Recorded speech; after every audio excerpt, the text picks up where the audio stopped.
Hey everybody, my name is Akinola Verissimo. Welcome back to a new episode of the Team Attack Show, where today we'll be interviewing legendary esports personality and esports mom, Susie Kim. Susie, welcome to the show. How are you today? I'm good. I don't know about legendary though. Everybody already knows who you are in the esports world, but for the people who might not be quite informed, could you give them a little rundown of who you are and the TLDR of how you got to where you're at? Oh, the TLDR is even pretty long.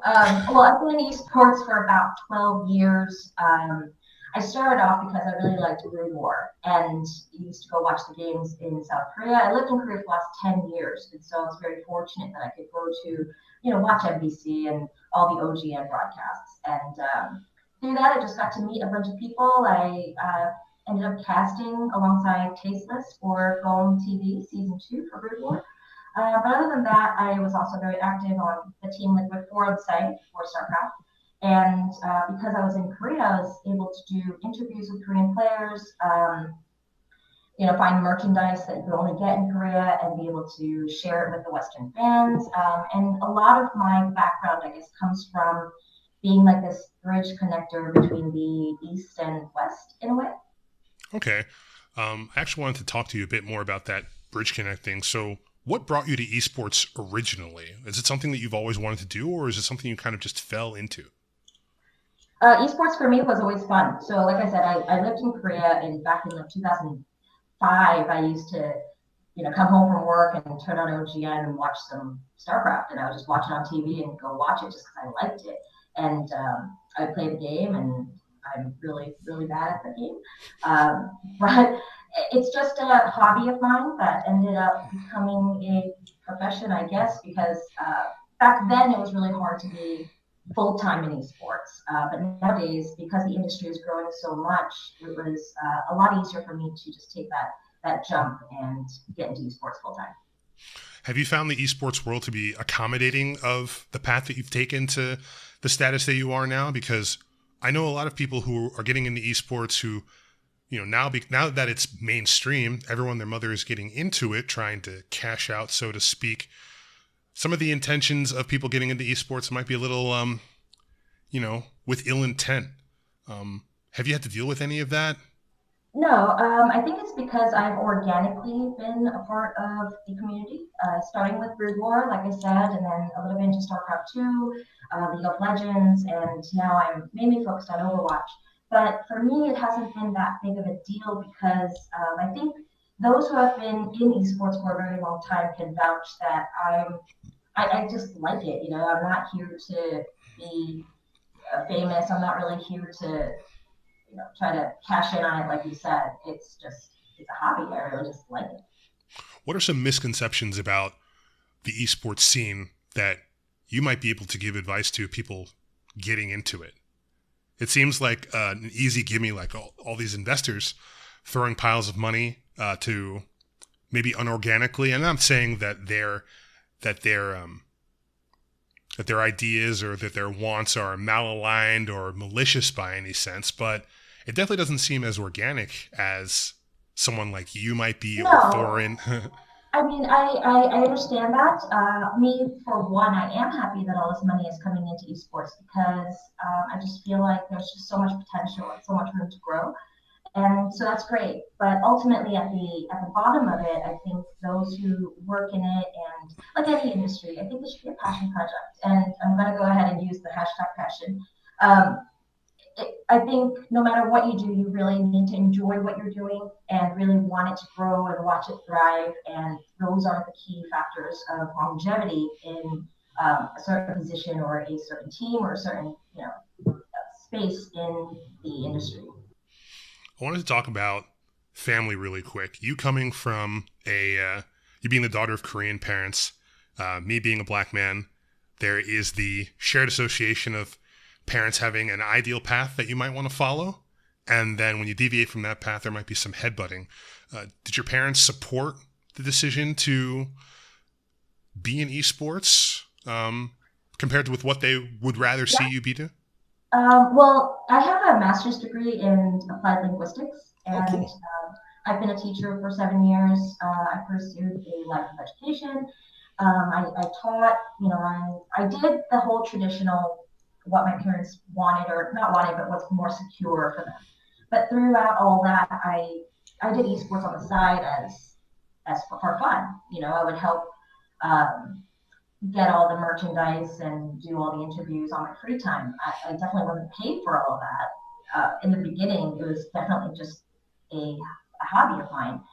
So when I told my parents that I'm going to go into esports full time, well, one, I was already over 30, and so I don't think they really had much of a say. And and I think they all have also seen, me succeed in the things that they wanted that was more traditional, and they know my personality, and they know that I'm not going to, it's not like a pipe dream.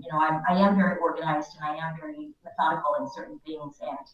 And so they're just like, hey, if it makes you happy and you can stand on your own 2 feet, make some money out of it, then, go for it. Do you feel like your parents understand the world of esports that you dabble in every single day? Or they're just like, our daughter's happy, whatever? Yeah, they have no idea. They have come to, so when I casted World of Tanks at OGN, my parents did come to the finals, and they got to see some of that.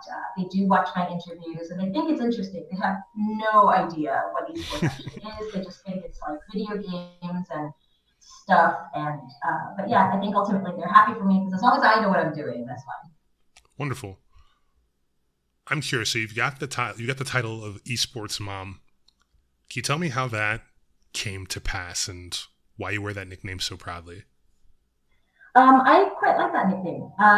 I think it's, well, one, I'm quite a bit older than most of the players that I encounter. And so, and I am very maternal normally. And so I think a lot of it started when we had Korean players, not Korean players, when we would have the Western teams boot camp in Korea. And I just wanted them to make sure that everything was okay, help them get set up, help them with subway cards and how to get food and things like that. And I'm just a very nurturing person in general. And I think that's kind of where it came from. I'm very mom-ing, I guess. Mm-hmm. I I guess that's a good force to have because back in the day there weren't a lot of coaches that I'm used to seeing keep players in line. Is that something that esports has gotten better at? Having staff to make sure that their players are going the right direction, not just playing the game, but in a life aspect, because a lot of people caught up in making sure they do the best may have some other things fall by the wayside. So do you feel like Oh, teams now? absolutely. Yeah, because I mean, you think about it, the infrastructure has in the West has definitely gotten better. I mean, Korea's been doing it for years already, and I think it's a good thing to emulate. Having managers to make sure that everyone is, eating right and getting some exercise, doing their laundry. I think all of these are valuable life skills that an 18-year-old player who has just joined a team house wouldn't normally be able to do, I guess. So I don't know. I think yes, in the West it's becoming better, and I think that infrastructure being put is definitely a benefit. You've been on camera for a lot of your career, like I was saying in the beginning, that everybody knows who you are. And I've had accounts from many of my female friends in the industry saying it's not very awesome a lot of times to be a girl in this industry. Have you had to deal with any unnecessary criticism, complaints, just Yeah, marginalization of your uh, skill because of you're a woman? not marginalization so much. Like I said, I think I was very lucky because I have organically grown in this space. And but those who are new, obviously always come in with the whole, oh, she's a girl, she just wants attention. It's also very hard when you gain weight and you're on camera because people notice that right away. I've probably put on about 30 pounds in the last 4 years, and my God, people will make sure I don't forget that. How do you how do you deal with the criticism, positive or negative, from fans? Is that something that you had to get used to dealing with? Because every move that you make, every sentence that you say is going to be analyzed, criticized by somebody. How did you deal with that so effectively? I think ultimately, especially in any entertainment business, you have to have a thick skin. And for me, if I get actual criticism, if someone takes the time to write out something, of substance and send it to me in a DM or a Reddit message or an email, I'll take that into account and I'll reply. If people are just bashing on me, then at the end of the day, I mean, you just ignore it and try Yeah. to go past it, because what can you do, really, right? It's someone that you're probably never going to see in real life anyway. And if they're going to take out the time to bash me, in a way, I kind of feel sorry for them. Like, how terrible must your life be that you have to take it out on an internet person that you've never met before? Absolutely. It's funny that you say that, because my criticism, and I'm sure you heard about this, when I lashed out at Richard Lewis and he tore me a new asshole, I had to learn when to criticize somebody and make sure that I could deal with that. I didn't handle that professionally, and I suffered from that. Have you had to deal with any pros that you've managed or helped see, like, control their emotions on Twitter or social media? I have. Like I said, I'm not a team manager, so it's not really my duty to correct those kind of things. And all I can do really is send a DM and be like, "Ooh, maybe you should delete that," or maybe that's not something you should say. I've definitely done my share of helping teams write apologies before, especially when it comes to offending the Korean fans. But like I said, I think just being positive, and when I do interact with players, just kind of giving them a nice, like, hey, maybe you should do that Right, kind yeah. of thing. Yes, I've done my share of that, but I'm not one to enforce it. You were recently in Korea for an event with Twitch. It looked like you were talking about some sort of a shooting game or something like that. How often are you finding yourself? Portuguese star. Okay. How often are you finding yourself back in South Korea? You seem to be jumping between South Korea and then back to the U.S. Does the travel ever get to you? Does that take a toll on you? Um, yes, traveling. It's being on an airplane. I mean, and any pro player can tell you too, who has to travel a lot, and all the casters as well. It's tiring, and it's not even the time on the plane, it's adjusting to the jet lag. And the older I get, the harder it is. And it's really bad on my back as well. Um, I just moved back to America this summer, and I was back in Korea in November for G Star. And it was really nice to go back, but of course it was for work, so it wasn't a vacation or anything like that.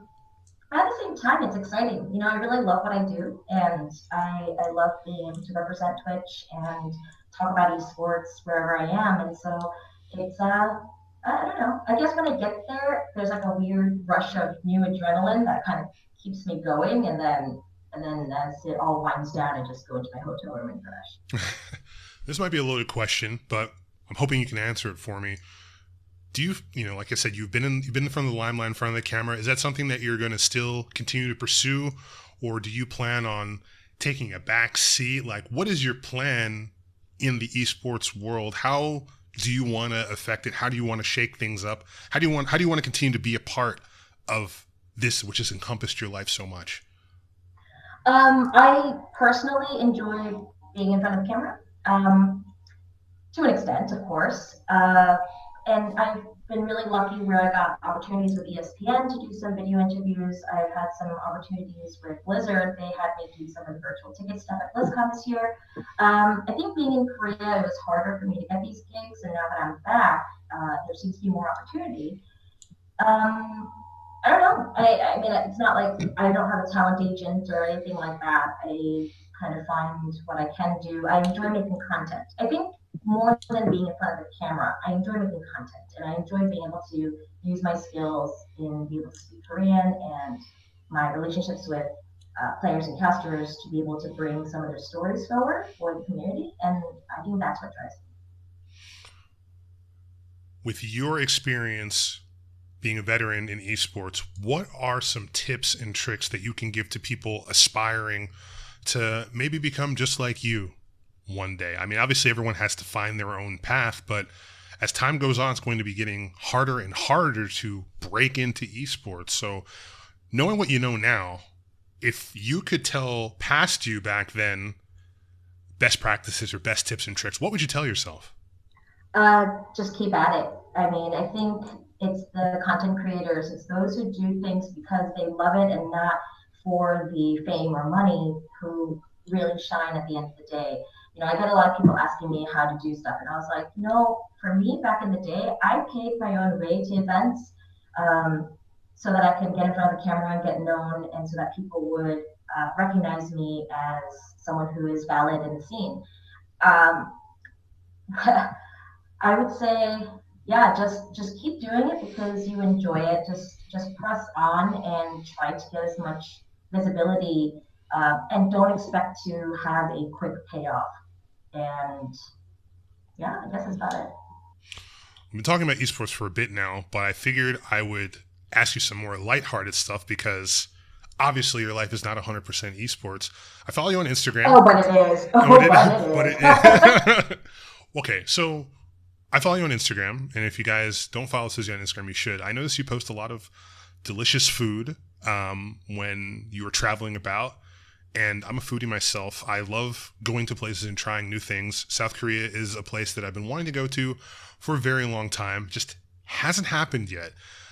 Can you tell me about your experiences with South Korean cuisine and what can a noob like me expect? Like, what's the best? Because the only thing I've had is KBBQ. Like, that's my South Korean knowledge of food, and kimchi, which I like a lot. I love Korean food. I love the spices. I love it's just like flavor explosions in your mouth every time you eat.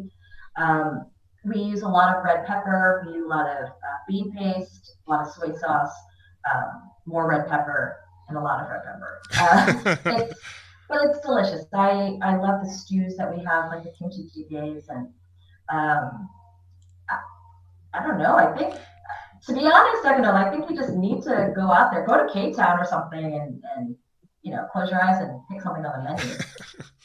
And then I know esports is 130% of your life, but when you're able to find a quick break from the rush of it all, are there any hobbies that you particularly like dabbling in, like karaoke or crocheting or knitting or something like that? What's funny you said that? I do knit, Oh, and sweet.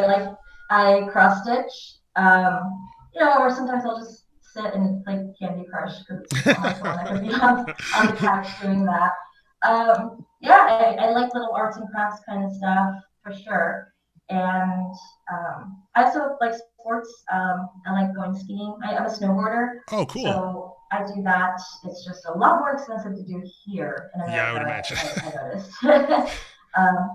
And yeah, I mean, I enjoy traveling on my own, like for fun. And when I travel, it's more of a get to know the people and culture thing. It's not, I don't need to go to a nice resort or anything like that. I just enjoy seeing every different, what each country has to offer in terms of, people's mindsets and perspectives on life. Do you have a favorite country that you haven't yet been to or still trying to go to on your wish list? Mongolia is on my list. I would love to go up and be with the reindeer, and that would kind of be tough. I would love to, go to Norway and see the fjords and take a cruise up there, see the northern lights. I would love to go to Madagascar and see some crazy animals and meet some tribal people. I've been to a lot of countries already, and so I think my bucket list has become a lot more exotic. And then I had one other question. You've interviewed hundreds of people, way more people than I'm trying to even imagine that I can interview. Do you ever look back at your old footage and go, man, like I was such a noob, or I was ahead of the game back then? Like, do you ever look back and just sit back and reminisce about the journey that you've taken so far and where you're at now? Like, can you even believe it? It's more of I look back and I go, man, I look so young. Man, I look so thin. But no, aside from that, it is really strange. I see some of my really early stuff from Home TV, like back in 2007, 2008, and there's some aspects of me where I'm like, oh, I haven't changed at all. Actually, my attitude or my excitement level I think, is pretty similar. It's just maybe my Korean ability has gotten better, or my comfort level has gotten better. But no, there's definitely ones where I look back and I'm just like, how is this on YouTube? Like, I can't watch this. I don't want other people to see this. But it's out there, so you just have to accept it and roll on. And what you don't like, you watch it and you just try to change in the future. Absolutely. I mean, I've watched that content to try and become a better interviewer, and it's helped out. Like, you just watch your idols and they give you gross. Don't watch my stuff.